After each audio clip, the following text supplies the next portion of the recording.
Hey everyone, welcome to a third episode of No Two Forks Given. In this episode, I'll be bolting on the virus frame onto the engine, so let's get started. First, we'll need an engine stand made by a machine shop. The dimensions for the stands were provided by Virus.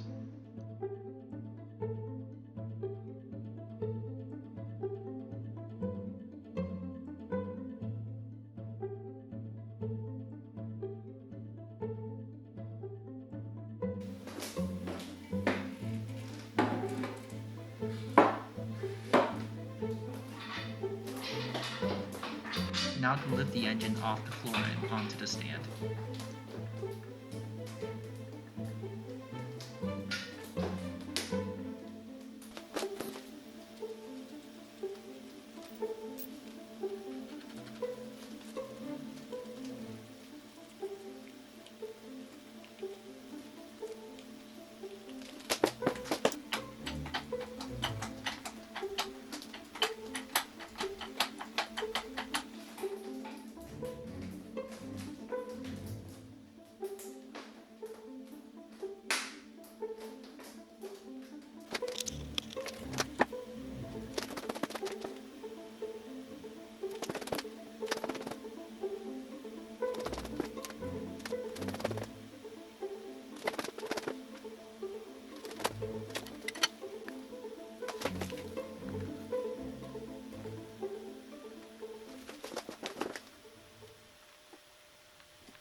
With the engine resting securely on the stand, I can finally start bolting on the frame.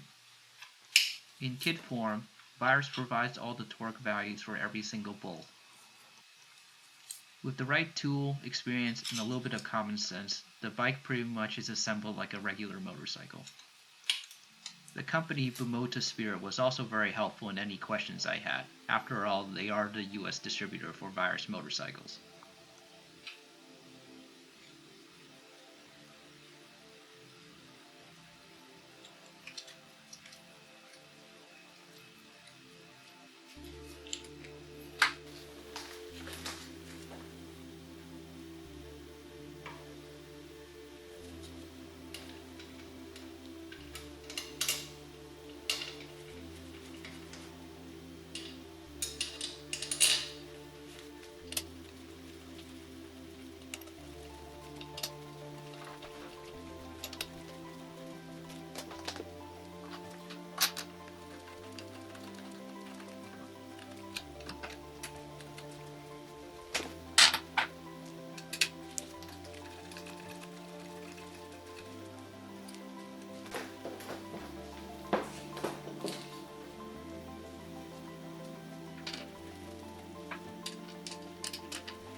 The frame fits perfectly around the engine. Little by little, the frame is torqued to spec.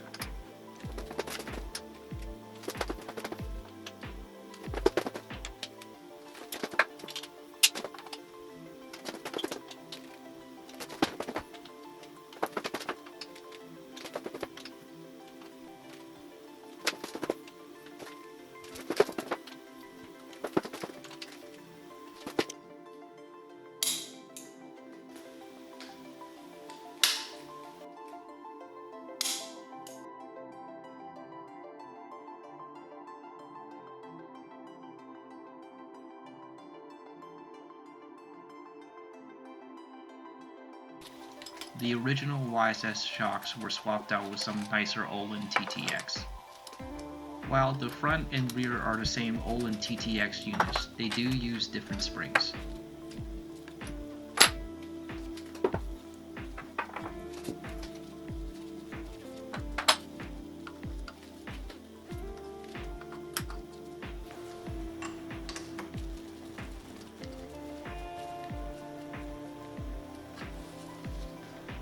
Before installing the rear shock, some of the electronics and wirings were mounted properly first.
With the rear shock in place, it is time to install the rear swing arm.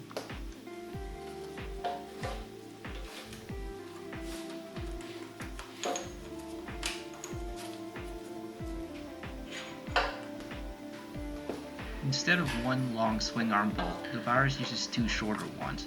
This creates more space for additional things like the exhaust to route through.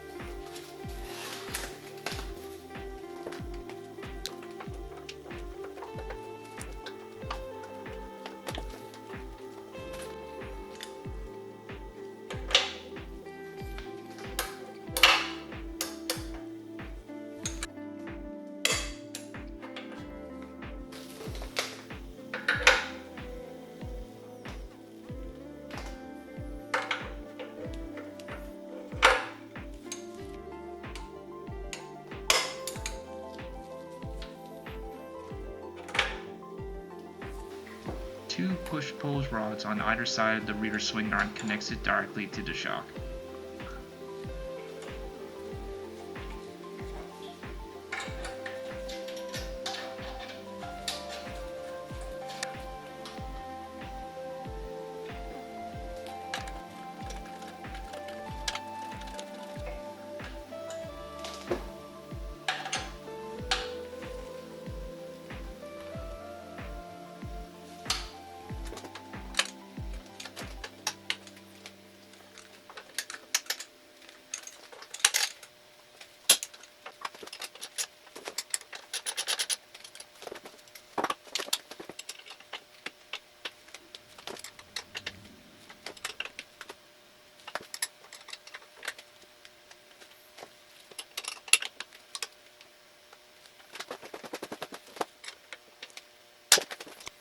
A little bit of preload was removed to make installing the rear shock a little easier.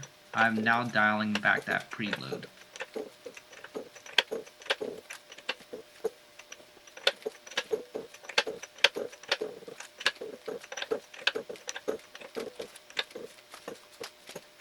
A quick check with my caliper to make sure it's back at the original preload setting. All torque forks are marked so that in the future I can easily check if they became loose or not.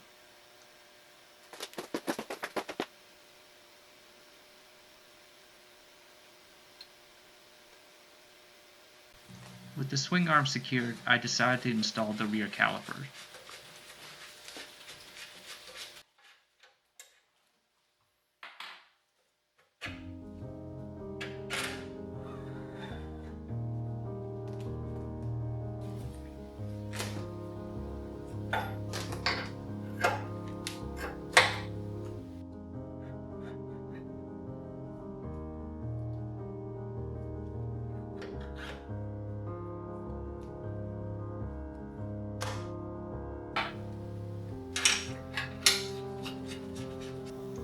the shifter linkage is pretty much the same as the original Honda.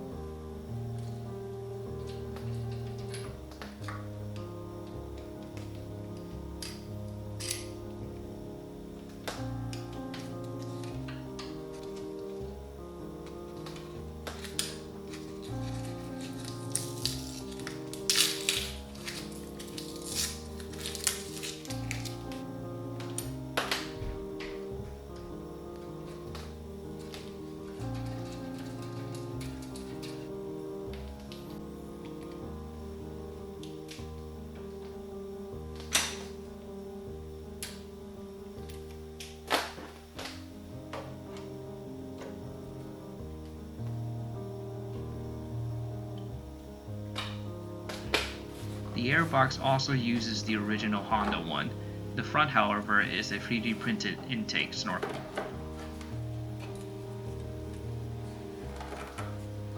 I am now connecting the manifold air pressure sensor, or MAP for short.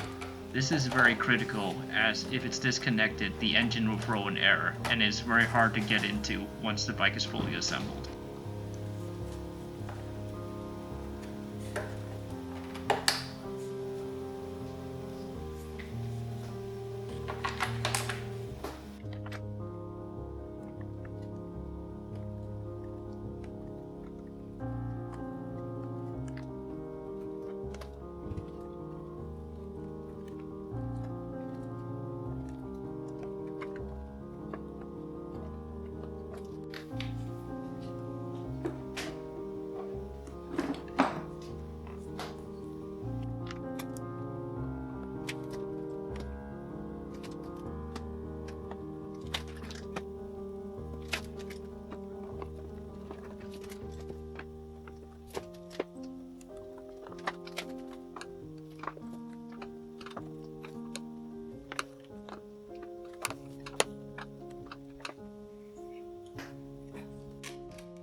With the airbox in place, now I can move on to installing the rest of the wiring harness.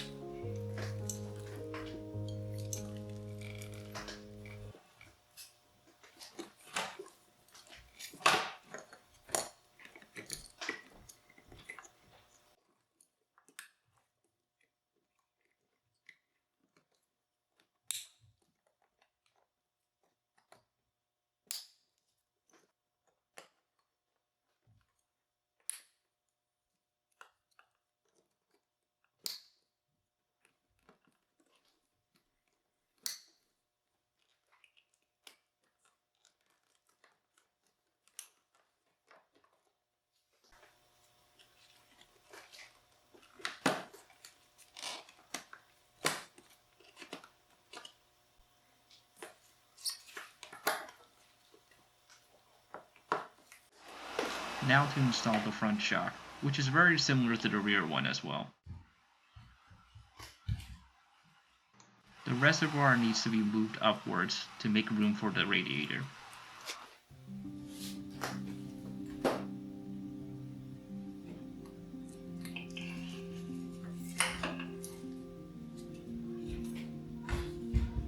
Like the rear swing arm, the front swing arm is also secured by 2 bolts, leaving space for the exhaust headers.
Next, I wanted to install the rear brake master cylinder.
At this stage, I decided to get the bike off the engine stand and onto the swing arm stands.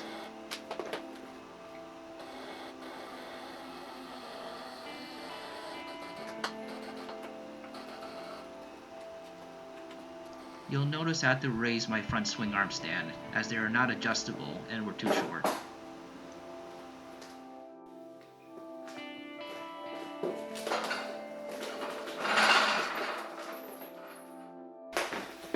Now to install the front wheel.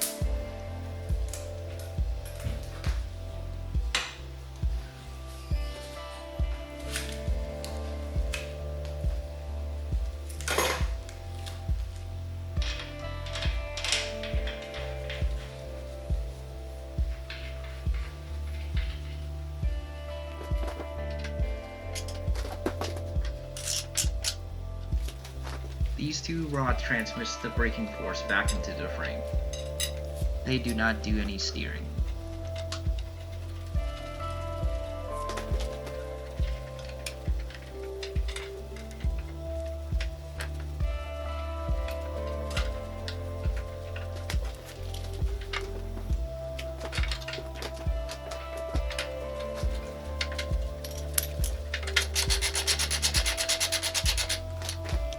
Now to get the front of the bike to floor level.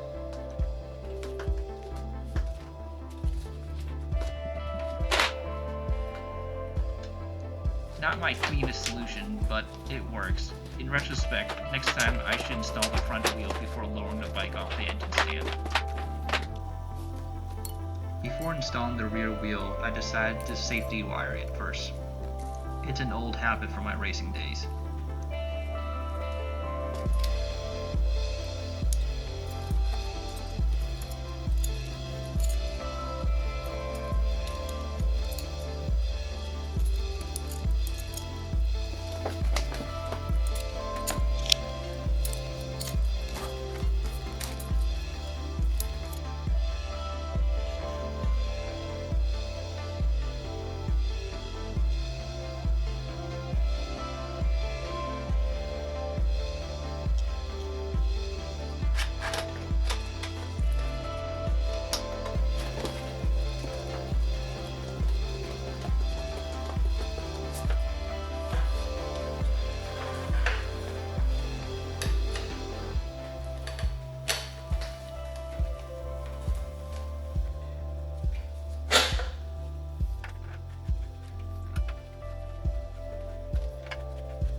And there we have it. At this stage, the Virus looks like a robotic motorcycle with no need to carry a human being. Thanks for watching and stay tuned for the next episode. Bye for now.